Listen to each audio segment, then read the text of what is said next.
One of my earliest memories is in the afternoon, we decided to just go out and drift around for some flounder in the bay. It was out on our old family boat, the Blue Runner, a little center console, and with my dad and grandfather, and got my big orange life vest on, happy as a clam just to be out there. And we caught a few, and I just remember walking down the dock, a bucket full of flounder, and sitting there with my dad, all happy.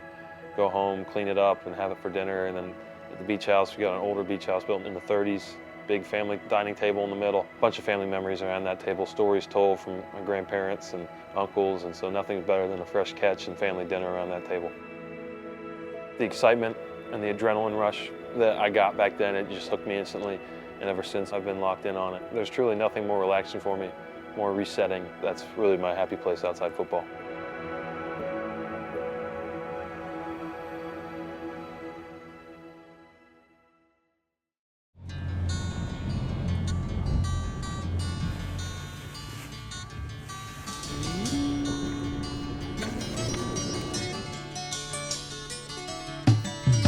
Hi, I'm Brian Parker, offensive tackle for the Blue Devils. I'm a fifth-generation fisherman and a second-generation football player. I was born in Mount Holly, New Jersey. Grew up going to the Jersey Shore. We always had a family beach house in Beach Haven. That's where our fishing really came in. My family's been there for generations. My great-grandfather, H.T. Parker, they called him Piney, started getting the family into fishing. He's out there as one of the first guys in sports fishing. He was a lawyer. He took clients out fishing. That's where my grandfather got involved with him. There's photos going all the way back to the 30s, I think. I mean, they were out there during World War II along the U.S. coast, so they've been out there doing it for a while, and it's a huge sense of pride for my family. Everywhere you go in Beach Haven, you're going to find a Parker, and they're all going to be fishing. My grandfather, my dad, obviously carrying on the traditions, both great fishermen, taught me so much, and just being out there on the water with them has been huge.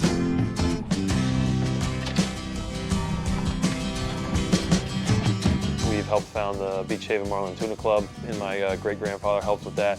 There's really a group of guys coming down to Beach Haven, and there was a charter fleet down there. They host a couple tournaments a year. The big one is the White Marlin Invitational. It's been around for over 50 years now, and probably 50, 60 boats come in from all up and down the coast. Growing up as a kid, I remember going to the weigh-ins, watching the big boats come in, and all the people there. It really brings the town together. It's a cool thing for people to come see these creatures of the deep get brought in, and so it's just been a huge sense of pride for both the fishing community in Beach Haven and my family. What's up, guys? Currently 3:30 a.m., headed out. For an offshore trip, really starts the night before. You're sitting there, you're doing bimini twists on all the leaders, get everything ready. You're checking all your crimped up stuff to make sure it's still good. You're probably doing the ballyhoos the night before, and ballyhoos are a bait fish. And then you gotta get the coolers filled up. Gotta make sure the boat's filled up with gas. Gas stations open at 3 a.m. You go to bed, usually probably around midnight, 11. You're waking up at 3 a.m. Drive straight to the dock, load everything on the boat, crank it up, and then about 60 to 80 miles, depending on where we want to go. The sun usually starts to rise at around 5:15, so it's about 2 hours into your boat ride, so just as you're getting there or before you're getting there. Once you get there, slow down, you're looking for signs of life, you're looking for birds, whales, slicks. Fish have oil in them, and so when feeding frenzies start to go on, the oil will make the water denser, and so the wind on top won't affect the surface as much. That's what we're hoping and looking for. Once we get there and find some signs of life, we're going to put about 7 lines out at different distances behind the boat and go about 5 miles an hour. It's all a waiting game there. You're just continually searching for more signs of life, zigzagging, going over spots you have in the past, and just waiting for that reel to scream. That's what you go out there for.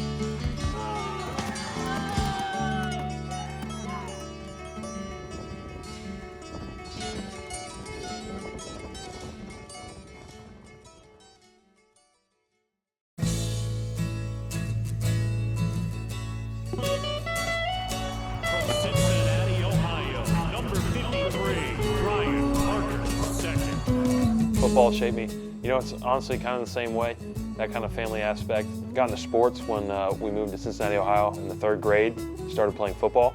A lot of athletes in the family. Both grandfathers played basketball. On my mom's side, both her sisters played college basketball. My mom played college tennis. Dad played collegiate football. Everybody wants to make their dad proud. I love my family, and family's huge, and I feel like football really is a family, especially here at Duke. Everybody's bought into everybody else being their best and doing their best. That's what propelled us to be so successful in my time here. I find a relaxation in both. It's a different relaxation though, a letting out of my emotions, and in fishing it's truly relaxation. I'm no happier anywhere else in the world really than floating on a boat fishing. Even a bad day on the water is still a good day on land for me. Technology doesn't matter, it's just about friends, family, and good times in the sun. Being that 5th generation guy, carrying on something that my dad did and my grandfather did, my great-grandfather did, and that's just a huge pride to learn those traditions and that kind of way of life. But then in football, that kind of relaxation is different. It's a competitive thing, I would say. Like, I get to go out there and all this preparation and work I've put in with my teammates. I'm also relaxed on the field because I know that I put in the work and I put in the time, so I know I can go out there and my teammates are going to believe in me, I'm going to believe in them, and we're going to get the job done. So at the end of the day, for me, football and fishing really all comes back to family pride. You know, Coach Diaz talks about it, name on the front, name on the back. And so for me, in football, you know, I play for the people that have got me here and have pushed me to become the best I can be. And it all stems from my parents and my sisters and my grandparents and family and cousins. It takes a village to really push someone forward. And same thing with fishing, you know. This is something my family's been doing for 100 years now. That's really something I take pride in, and that's something I'll want to teach to my son someday. Parkers are football players and fishermen.